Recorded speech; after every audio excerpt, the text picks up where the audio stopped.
बहुत सारे लोगों को वीडियो गेम्स छोड़ने से बहुत सारी दिक्कतें आती है और ये सारे बैड हैबिट्स जो वो लोग कर रहे होते हैं अपने लाइफ में, उन लोगों से बहुत सारी दिक्कतें आती है। लेकिन मैं अपना वीडियो गेम किस प्रकार से छोड़ा कि मैं उसको एक्सीडेंटली रिप्लेस कर दिया लर्निंग से।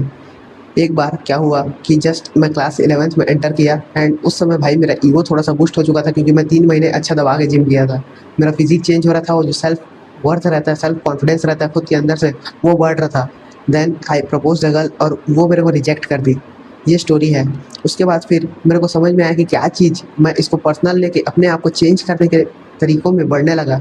उस समय वीडियो गेम भी खेलता था, लेकिन जब मैं यूट्यूब में ऐसे इन्फॉर्मेटिव वीडियोस देखने लगा जो कि मेरे को रियल वर्ल्ड में प्रोग्रेस कराते, जो कि मेरे को इनएडिक्वेट फील होने से रोकते, वो सारी चीज़ें जब मैं अपने लाइफ में लाया तो वीडियो गेम्स मेरा ऑटोमेटिकली छूट गया। मैं इसको इस तरीके से रिप्लेस कर दिया वीडियो गेम्स को।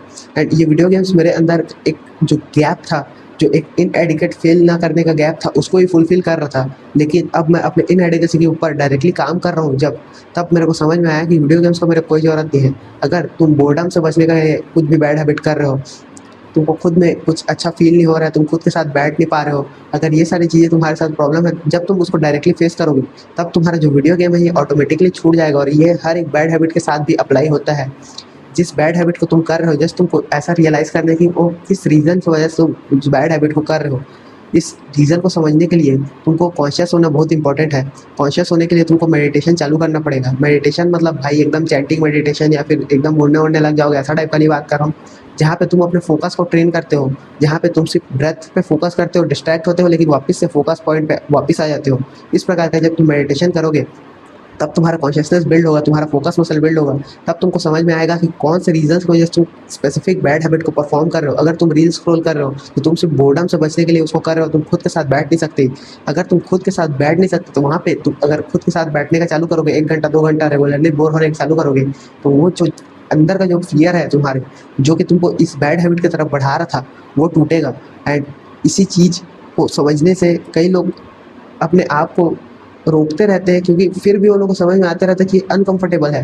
तुम अपने कंफर्ट जोन से जब तक बाहर नहीं निकलोगे, जैसे कि एक रिजेक्शन जो रहता है, या फिर अपने लाइफ में जो एक मेल कैनन इवेंट्स होते हैं, उन सारी चीज़ों में तुमको अपने आप एक फायर अंदर में फील होता है, लेकिन वो फायर तुम्हारे अंदर ऑब्वियसली हमेशा रहता है। जो अनटैप्ड एनर्जी है जिसको तुम छोड़ रहे हो, उस अनटैप्ड एनर्जी को तुम या तो एक्सटर्नल फैक्टर की वजह से एक्टिवेट करोगे कभी ना कभी, या फिर तुम इंटरनली एक्टिवेट करके उस लेवल में तो नहीं, लेकिन लेवल में कुछ लेवल में अपना काम करने का चालू कर सकते हो। एंड उस लेवल में जब तुम काम करने का चालू करोगे, तब तुमको समझ में आएगा कि तुम अपने कंफर्ट जोन में कितने ज़्यादा स्टक थे। तुम एक्सीडेंटली कैसे अपने बैड हैबिट्स को रिप्लेस कर दोगे, ये सारी चीज़ें भी तुमको समझ में नहीं आएंगी। एंड वीडियो गेम्स भाई एक बहुत डीप तुम्हारे अंदर एक प्लेस बना के रखा होगा अब तक, क्योंकि तुम स्टेटस चेस कर रहे हो, तुम एक मनी चेस कर रहे हो ऑनलाइन गेम्स में, एक लेवल ऑफ ब्रदरहुड चेस कर रहे हो। जब तुम्हारा रियल वर्ल्ड फीडबैक मिलता है किसी भी रीज़न की वजह से, तब तुम्हारा जो कोर वूंड है वो बाहर आता है, और उसके बाद फिर तुम उन सारी चीज़ों के बारे में कॉन्शियस होते हो, फिर उसके ऊपर तुम डायरेक्टली वर्क करने चालू करते हो, और इस बीच वो बैड हैबिट तुम्हारे आप अपने आप छूट जाता है।